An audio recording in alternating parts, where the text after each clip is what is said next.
নিশ্চয়ই এর মধ্যে নিদর্শনাবলী রয়েছে সে কওমের জন্য যারা চিন্তা করে। ২২ আর তার নিদর্শনাবলীর মধ্যে রয়েছে আসমান ও জমিনের সৃষ্টি এবং তোমাদের ভাষা ও তোমাদের বর্ণের ভিন্নতা। নিশ্চয় এর মধ্যে নিদর্শনাবলী রয়েছে জ্ঞানীদের জন্য। ২৩ আর তার নিদর্শনাবলীর মধ্যে রয়েছে রাতে ও দিনে তোমাদের নিদ্রা এবং তার অনুগ্রহ থেকে তোমাদের জীবিকা অন্বেষণ। নিশ্চয়ই এর মধ্যে নিদর্শনাবলী রয়েছে সে কওমের জন্য যারা শোনে। ২৪ আর তার নিদর্শনাবলীর মধ্যে রয়েছে তিনি তোমাদেরকে ভয় ও ভরসাস্বরূপ বিদ্যুৎ দেখান আর আসমান থেকে পানি বর্ষণ করেন, অতপর তা দ্বারা জমিনকে তার মৃত্যুর পর পুনর্জীবিত করেন।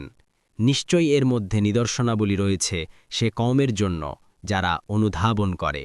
২৫ আর তার নিদর্শনাবলীর মধ্যে রয়েছে তারই নির্দেশে আসমান ও জমিন স্থিতিশীল থাকে। তারপর তিনি যখন তোমাদেরকে জমিন থেকে বের হয়ে আসার জন্য একবার আহ্বান করবেন, তখনই তোমরা বের হয়ে আসবে। ২৬ আর আসমানসমূহ ও জমিনে যা কিছু আছে সব তারই, সব কিছুই তার অনুগত।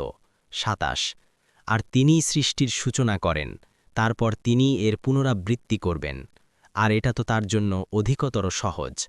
আসমান ও জমিনে সর্বোচ্চ মর্যাদা তারই, এবং তিনি পরাক্রমশালী, প্রজ্ঞাময়।